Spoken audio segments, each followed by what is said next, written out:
Hello students, welcome back to Statistics by Savita.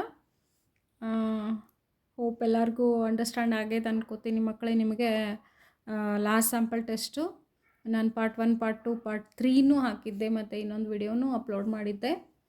ನಿಮಗೆ second unit ಟೆಸ್ಟಿಗೆ help ಆಗುತ್ತೆ, ಅದು ಭಾಳ ಹೆಲ್ಪ್ ಆಗ್ತದೆ. ಮತ್ತು second unit test very very important ಈ ವರ್ಷ ನಿಮಗೆ, ಯಾಕಂದರೆ ಅಲ್ಲಿ 10 ಮಾರ್ಕ್ಸ್ ಅವ್ರ ಕೈಯಲ್ಲಿರೋದ್ರಿಂದ ನೀವು ಏನು ಎಕ್ಸಾಮ್ ಇಲ್ಲಿ ಮಾಡ್ತೀರೋ ಅದರಲ್ಲಿ ಏನು ಮಾರ್ಕ್ಸ್ ತೊಗೊಳ್ತೀರೋ ಆ ಬೇಸ್ ಮೇಲೆ ಅಲ್ಲಿ 10 ಮಾರ್ಕ್ಸ್ ನಿಮಗೆ ಅಲ್ಲಿ ಇನ್ಕ್ಲೂಡ್ ಆಗಿಬಿಡುತ್ತೆ.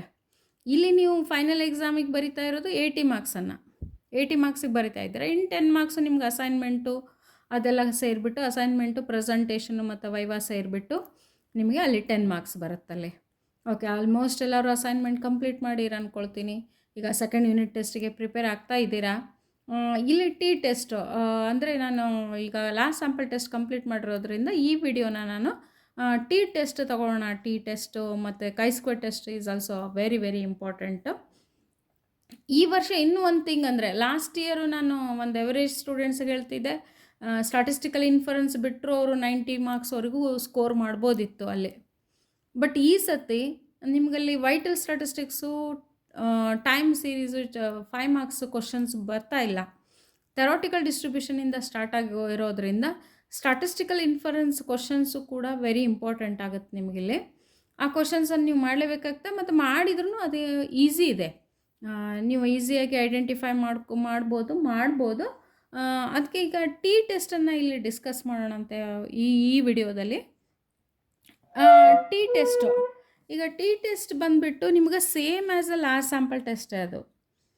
ಈಗ ಬಟ್ ಅಂದರೆ application is a test for a population mean, test for two difference between a 2 means of 2 population, independent samples. Third one is a pair T test, that is a dependent samples, that is also a 2 population only.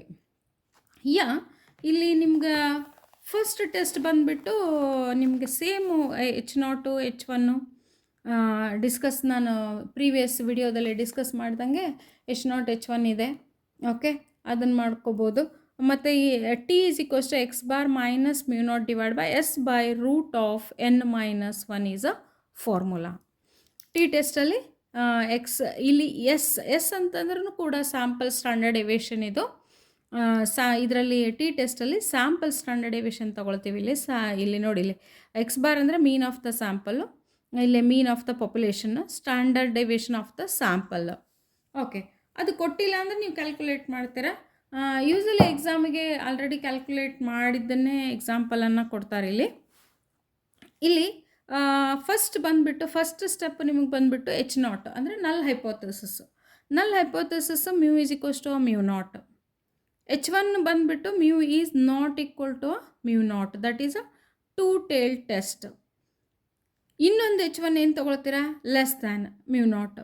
ಇನ್ನೊಂದು H1 more than mu naught. These two are 1 tail test, that is a left tail test, and this one is a right tail test. This one is a 2-tailed test. Then what is a formula? Formula is, you have to take it as a third step. That is T is equals to x bar minus mu divided by s by root of n-1.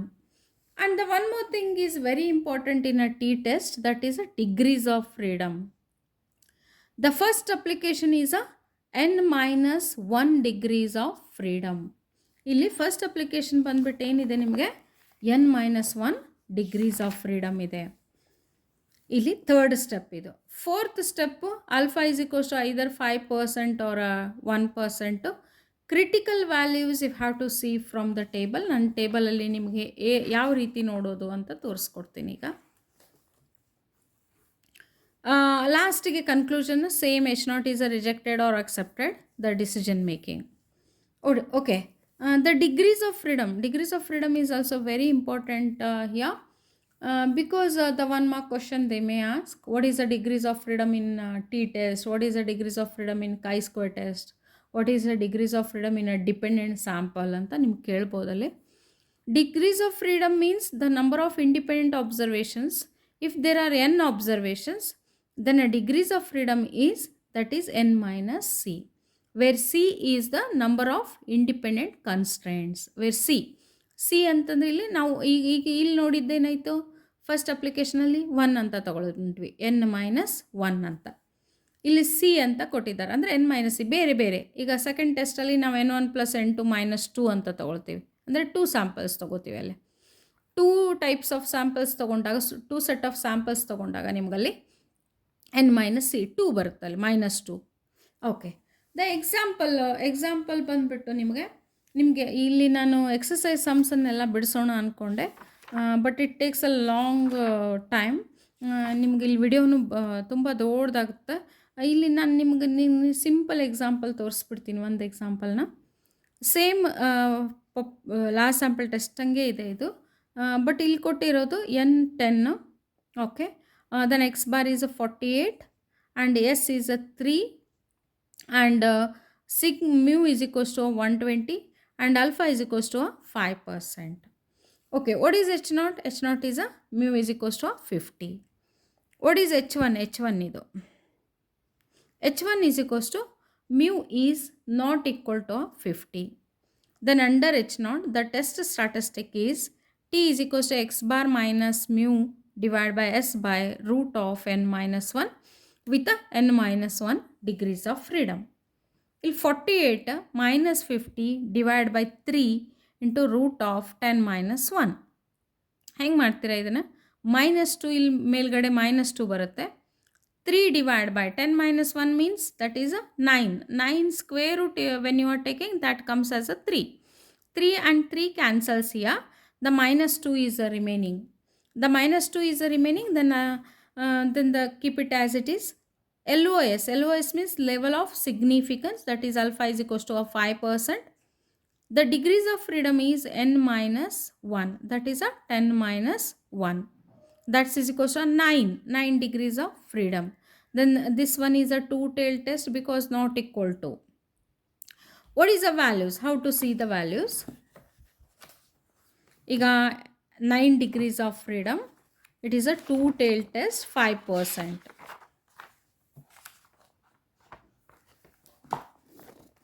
Okay students, just you observe in this 9 degrees of freedom.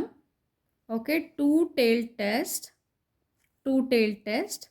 5%, that is a -2.26 to +2.26. Here the degrees of freedom is given. ಇಲ್ಲಿ ಎಷ್ಟು degrees of freedom ನಿಮ್ದು n-1 ಬರುತ್ತಲ್ಲ ಅದು ತೊಗೊಳ್ತೀರಾ. ಇಲ್ಲಿ 1 tail ಟೆಸ್ಟದ್ದು 5% 2 value ಇದಾವೆ, 1% 2 value ಇದಾವೆ. 2 tail ಟೆಸ್ಟಿಗೂ 2 values ಇದಾವೆ, 1%ಗೂ 2 values ಇದಾವೆ. ನಿಮ್ಗೆ ಈಸಿ ಆಗಿಬಿಡುತ್ತಿಲ್ಲ. ಅದು ಇನ್ ಬಿಟ್ವೀನ್ ಇತ್ತಂದ್ರೆ that is accepted, if it is outside that is a rejected.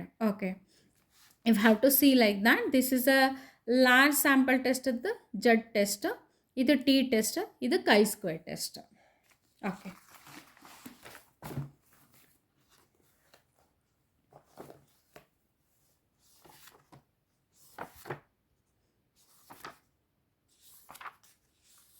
okay. After this, just you observe the second example also, third example also, and that is the same. If you are not getting, just comment on me, comment and I will give a solution. Then the example 4, it is given like that. The values is given. Okay, the sum of the x values is given in the question. Then what you are taking, n is equals to 10 values is given and mu is 66 inches, that is given. Only these two is given. You have to, from this x, you have to calculate the x bar and SD. How you are calculating the x bar and SD? Usually 5 ಮಾರ್ಕ್ಸಿಗೆ ನಿಮ್ಗೆ ಯಾವಾಗೂ final ಎಕ್ಸಾಮ್ಗೆ ಈ type of example ಬರೋದಿಲ್ಲ, because it is a lengthy procedure ಆಗ್ತೈತಿ. ಡೈರೆಕ್ಟಾಗಿ ಅವರು ಇದು first 2 examples ಏನಿದಾವೆ ಅದೇ ರೀತಿ ಕೊಡ್ತಾರಲ್ಲಿ. ಬಟ್ ಆದರೂ ಇದನ್ನು ಮಾಡ್ಬೇಕಂದ್ರೆ ನೀವು ಕೊಟ್ಬಿಟ್ರು ಅಂದರೆ ಈ ಸತಿ ಕೇಳಿದ್ರು ಕೂಡ ನೀವು ಎಕ್ಸ್ ವ್ಯಾಲ್ಯೂಸ್ ತೊಗೊಳ್ತೀರಿ. ದ ಒನ್ ಮೋರ್, ಈಗ ಇಲ್ಲಿ ಏನು ಮಾಡ್ಯಾರ ಅವರು, ಶಾರ್ಟ್ಕಟ್ ಮೆಥಡ್ ಅಥವಾ ಸ್ಟೆಪ್ ಡೆವಿಯೇಷನ್ ಮೆಥಡ್ ಇನ್ಕ್ಲೂಡ್ ಮಾಡ್ಯಾರ. 67 they chosen as a one value from this x minus 67. But don't take it, ನನಗೇನು ಅನಿಸುತ್ತಿಲ್ಲ, ಎಕ್ಸ್ ಸ್ಕ್ವೇರ್ ತೊಗೊಂಡ್ಬಿಟ್ರೆ ನೀವು ಎಕ್ಸ್ ಸ್ಕ್ವೇರ್ ಟೋಟಲ್ ಮತ್ತು ಎಕ್ಸ್ ಟೋಟಲ್ ತೊಗೊಂಡ್ಬಿಟ್ಟು summation of x square divide by n minus sum of x divide by n whole square ಅಂತಲೂ ತೊಗೊಳ್ಬೋದು. ಇಲ್ಲಿ ಯಾವುದೋ ಒಂದು ವ್ಯಾಲ್ಯೂ 67ನೇ ಯಾಕೆ ತೊಗೊಂಡ್ರು ಅಂತಿಲ್ಲ, ಯಾವುದೋ 63ನೂ ತೊಗೊಳ್ಬೋದು, 71 ತೊಗೊಳ್ಬೋದು. ನೀವು ನೆಗೆಟಿವ್ ವ್ಯಾಲ್ಯೂಸ್ ಬೇಡ ಅಂತಂದರೆ ಇಲ್ಲಿ 63ನೂ ಕೂಡ ನೀವು ಎಕ್ಸ್ ಮೈನಸ್ 63 ಅಂತ ತೊಗೊಳ್ಬೋದು. ತೊಗೊಂಡ್ಬಿಟ್ಟು ಡಿ ಸ್ಕ್ವೇರ್ ಅಂತ ತೊಗೊಂಡು the total of d square, then in place of x you have to take it as a d square value, summation of d square divide by n minus sum of d divide by n whole square. ಇದು ವ್ಯಾಲ್ಯೂಸನ್ನು substitute ಮಾಡಿ ಸರಿಯಾಗಿ square root ತೆಗೀರಿ. Usually ನೀವೇನು ಮಾಡಿಬಿಡ್ತೀರಾ, ನಾನು final ಎಕ್ಸಾಮಲ್ಲಿ valuation ಮಾಡ್ತಿರ್ತೀನಲ್ಲ ಪೇಪರಲ್ಲಿ square root ತೊಗೊಳೋದು ಮರ್ತು ಬಿಡ್ತೀರಾ. ಬಟ್ ನಿಮಗೇನು ಅನಿಸುತ್ತದು ಎಲ್ಲ ನಾನು ಕರೆಕ್ಟ್ ಮಾಡಿ ಬಂದಿದ್ದೀನಿ ಎಕ್ಸಾಂಪಲ್ನ, ಮಾರ್ಕ್ಸ್ ಕೊಟ್ಟಿಲ್ಲ ಅಂತ ಅನಿಸುತ್ತೆ. ಬಟ್ ಎಲ್ಲೋ ಒಂದು ಕಡೆ ನೀವೇನೋ ಹರಿಬರಿ ಒಳಗೋ ಅಥವಾ ಏನೋ ಮಾಡುವಾಗ ಮಿಸ್ಟೇಕ್ ಮಾಡಿಬಿಡ್ತೀರಾ. ಅಲ್ಲಿ ಒಂದು ಸತಿ ನೀವು ಒಂದು ಸತಿ ಆನ್ಸರ್ ಚೆಕ್ ಮಾಡಿದರೆ ಬೆಟ್ರ್.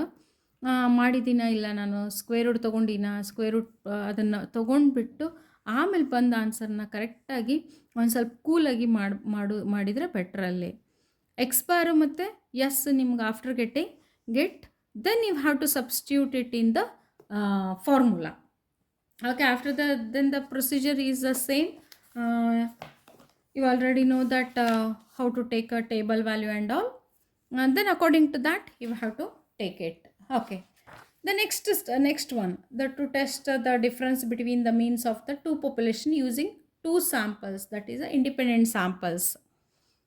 ಇಲ್ಲೂ ಕೂಡ ಸೇಮ್ ನಮ್ಗೆ ಲಾಸ್ಟ್ ಸ್ಯಾಂಪಲ್ ಟೆಸ್ಟಲ್ಲಿ ಸೆಕೆಂಡ್ ಟೆಸ್ಟ್ ತೊಗೊಂಡಿದ್ರಲ್ಲ ನೀವು, μ1 is equals to μ2 and h1 μ1 is not equal to μ2, μ1 is a less than μ2 and μ1 is a more than μ2.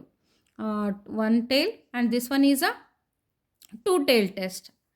Here the t is equals to, what is the formula? x1 bar minus x2 bar divided by sc square into 1 by n1 plus 1 by n2 square. With the degrees of freedom, just you observe the degrees of freedom, n1 plus n2 minus 2 degrees of freedom, n1 plus n2 minus 2 degrees of freedom. Then what is sc square? Sc square is a formula n1 s1 square plus n2 s2 square divided by n1 plus n2 minus 2. You have to keep remember this one. ನೀವು ಇದನ್ನು ನೆನಪಿಟ್ಕೊಳ್ಳೇಬೇಕು. n1 s1 square plus n2 s2 square divided by n1 plus n2 minus 2. Okay, then if it is accepted ಅಂದಾಗ ಅಲ್ಲಿ test table value ನೋಡಿಬಿಟ್ಟು ನೀವು substitute ಮಾಡ್ತೀರಾ. Okay, ಈಗ table ನಾನು last sample ಟೆಸ್ಟಲ್ಲಿ ಒಂದು ಟೇಬಲ್ ಕೊಡ್ತಾರೆ. ಟೇಬಲ್ ಕೊಟ್ಬಿಟ್ರೆ n1 n2 x1 bar x2 bar sigma 1 sigma 2 ತೊಗೊಳ್ಬೇಕು ಅಂತ ಹೇಳಿದೆ.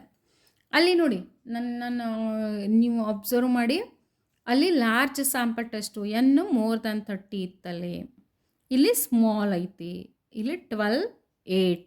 Then you have to take, ಎಲ್ಲೂ ಇಲ್ಲಿ ಟಿ ಟೆಸ್ಟ್ ಮಾಡಂತ ಕೊಟ್ಟಿಲ್ಲ ನಿಮಗೆ ಮಕ್ಕಳು. ಇಲ್ಲಿ ಅಬ್ಸರ್ವ್ ಮಾಡಿ, ಎಲ್ಲೂ ಟಿ ಟೆಸ್ಟನ್ನು ಮಾಡಬೇಕು ಅಂತ ಕೊಟ್ಟಿಲ್ಲ. ನೀವು ಈ ಸ್ಯಾಂಪಲ್ ಸೈಜ್ ಮೇಲೇ ಇಲ್ಲಿ ಟಿ ಟೆಸ್ಟನ್ನು ನೀವೇ ಆಯ್ಕೆ ಮಾಡ್ಕೋಬೇಕಿಲ್ಲ, ಟಿ ಟೆಸ್ಟ್ ಮಾಡಬೇಕು ಅಂಥೇಳಿ. 12 8 ಮತ್ತು ಇದನ್ನು ಮೀನ್ ತೊಗೊಳ್ತೀರಾ, ಸ್ಟ್ಯಾಂಡರ್ಡ್ ಡಿವಿಷನ್ ತೊಗೊಳ್ತೀರಾ. ಇಲ್ಲಿ n1 n2 x1 bar x2 bar s1 s2. Then you have to take it as n1 n2 x1 bar x2 bar s1 s2. h naught μ1 is equals to μ2. The mean height of the population of locality A and locality B are same. ನೀವು ಅಲ್ಲಿ ಇದ್ದಿದ್ದ ಸೆಂಟೆನ್ಸನ್ನೇ ಬರಿಬೇಕು ಅಂತೇನಿಲ್ಲ. The population proportion ಅಂದ means the population means are equal, the population means mean is less than that of the second one ಅಂತ ಬರೆದ್ರೂ ಸಾಕು. ಕಾಮನ್ ಆಗಿರುವಂಥದ್ದು ಬರೆದ್ರೂ ಸಾಕು. ಇಲ್ಲ ಅಂದರೆ ನೀವು ಇದಕ್ಕಷ್ಟೇ ನಿಮಗೆ ಮಾರ್ಕ್ಸ್ ಇರುತ್ತಲ್ಲ. μ1 is equals to μ2 and μ1 is a less than μ2. Then calculating a combined sample variance SC square first calculate ಮಾಡಿದ್ದಾರೆ. ಇಲ್ಲಿ n1 s1 square plus n2 s2 square divide by n1 plus n2 minus 2 calculate ಮಾಡಿ ಆಮೇಲೆ T ಟೆಸ್ಟಿಗೆ apply ಮಾಡಿದಾಗ you are getting a one answer. You have to be careful when you are calculating.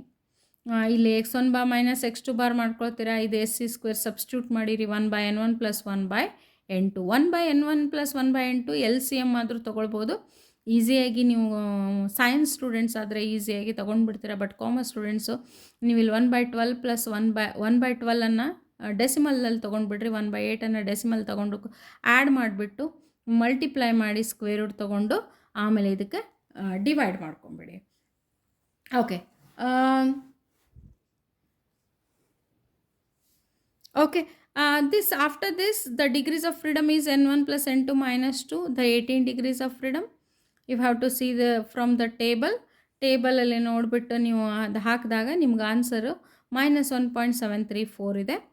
then H0 is accepted because the -1.2 ಇದೆ ಇಲ್ಲಿ. -1.7 is more than that is acceptance reason. The value is t calculated value is inside, then you have to consider the same example 6. okay example 6 but ಇಲ್ಲಿ example 6 ಮಾಡಿದ್ದಾರೆ.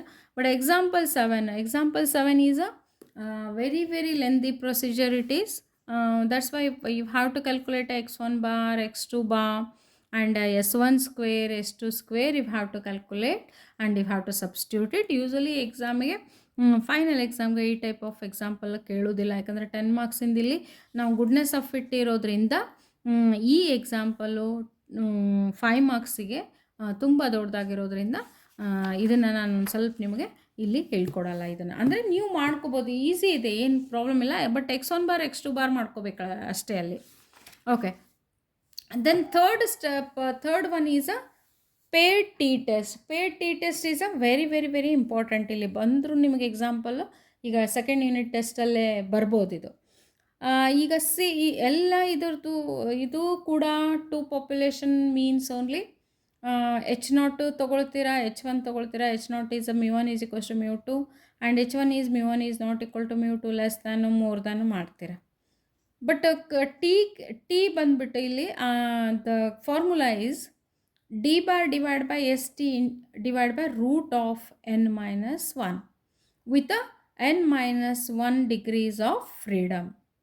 Okay, then how we are calculating d bar? Then we will see in the example. The d bar is equals to summation of d divided by n.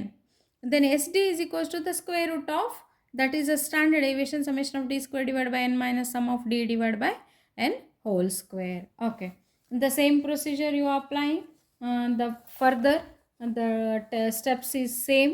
Okay, then this is a 2 marks example. 2 marks, that is the in a paid t test if n is equals to 10, then d bar is equals to 4.3, then sd is equals to 1.3, then what would be the value of a test statistics? d bar divided by sd divided by root of n minus 1, that is a 4.3 divided by 1.3 divided by root of 10 minus 1 means 9, that is taking a square root of that one is 9. 3 1.3 divided by 3 you have to take it 4.3 divided by that, you are getting an answer. Okay then example 9 is very important. ಇಲ್ಲಿ before training and after training ಇದು POQ ಕ್ವಶನಲ್ಲೂ ಬರ್ಬೋದು ನಿಮಗೆ. ಇಲ್ಲ ಅಂದರೆ ಈಗ ನಿಮ್ಗೆ ಇದ್ರ goodness of fit ಜೊತೆಗೆ ಇದನ್ನು ಕೂಡ 10 ಮಾರ್ಕ್ಸಿಗೆ ಕೇಳ್ಬೋದು. ಈಗ IQ of 5 students before and after training is given below. Before training and after training, what you are taking, this is as a x1 and this one is a x2. Okay, x1 d is equals to x1 minus x2, then you have to take it as a d square. The H0 and H1 is same, μ1 is equals to μ2 and H1 is a μ1 is less than μ2 because training, this one is a training. Because there is any significant ಅಂದರೆ not equal to ತೊಗೊಳ್ಬೋದಿತ್ತಲ್ರಿ, ಇಲ್ಲೇ not equal ಟುನು ತೊಗೊಳ್ಬೋದು, not a problem. But ಇದು training problem ಆಗಿರೋದ್ರಿಂದ, ಟ್ರೈನಿಂಗು ಟ್ಯೂಷನ್ನು ಕೋಚಿಂಗು ಆಗಿರೋದ್ರಿಂದ we have to take it as a less than, ಅಂದರೆ more than we are seeing after training, more than ಇಲ್ಲಿ ಆಫ್ಟರ್ ಟ್ರೈನಿಂಗಿಗೆ ತೊಗೊಳೋದ್ರಿಂದ ಇಲ್ಲಿ ಲೆಸ್ ದ್ಯಾನ್ ತೊಗೊಂಡಿದ್ದಾರೆ ಅವರು. Okay, d bar is equals to summation of d divided by n, 10 divided by 5 and d square is we calculated d square divided by n minus sum of d divided by n whole square. Okay, 4.899. And then we have to calculate a t value. t after t value n minus 1 is a degrees of freedom, the further procedure is a same, that is a alpha is equals to 1% n minus 1, then acceptance reason. The same as a blood pressure before dana and after dana, but they considered here the h1 is mu1 is more than mu2. Mu1 is a more than mu2. Why they are considering a mu1 is more than mu2? Because the blood pressure reduces after dana, it is a reduces. Here it is given level of significance that dana reduces the blood pressure. The one more alternative hypothesis, we have to take it as a mu1 is more than mu2. The same procedure you are applying. Yeah, ನಿಮಗೆ exercise sums ನಾನು ಮಾಡಬೇಕಂದ್ರೆ ಇಲ್ಲಿ comment ಮಾಡಿ ತಿಳಿಸಿ, ನಾನು exercise ಸಮ್ಸನ್ನು solve ಮಾಡ್ತೀನಿ. Easy ಇದೆ. ದ ನೆಕ್ಸ್ಟ್ ವಿಡಿಯೋದಲ್ಲಿ ನಾನು ಕೈ-ಸ್ಕ್ವೇರ್ ಟೆಸ್ಟನ್ನು ನಿಮ್ಗೆ ಡಿಸ್ಕಸ್ ಮಾಡ್ತೀನಂತೆ. Okay students, thank you for watching the video. Subscribe ಮಾಡಿಕೊಡ್ರಿ, ಕಮೆಂಟ್ ಮಾಡಿರಿ, ಲೈಕ್ ಮಾಡಿರಿ. ನೀವು ಕಮೆಂಟ್ ಮಾಡಿಲ್ಲ ಏನೋ ಒಂದು ಲೈಕ್ ಮಾಡಿದ್ರಿ ಅಂದರೆ ನನಗೊಂದು ಮೋಟಿವೇಟ್ ಅನ್ನಿಸ್ತತಿ. ನೀವು ಹೌದಪ್ಪ ವಿಡಿಯೋಸ್ ನೋಡಿದ್ದಾರೆ, ಲೈಕ್ ಆಗಿದೆ ಅಂದ್ಕೊಳ್ತೀನಿ. ನಿಮ್ಗೆ ಯೂಸ್ಫುಲ್ ಆಗುತ್ತದ. ಮೇನ್ ನನಗಿಂತ ನಾನು ಹೇಳೋದಕ್ಕಿಂತ ನಿಮಗೆ ಎಷ್ಟದು ಯೂಸ್ಫುಲ್ ಆಗುತ್ತೆ ಅನ್ನೋದನ್ನು ನಾನು ಕಮೆಂಟ್ ಮಾಡಿ ತಿಳಿಸಿ. Okay students, thank you for watching the video. Subscribe, like and comment the video.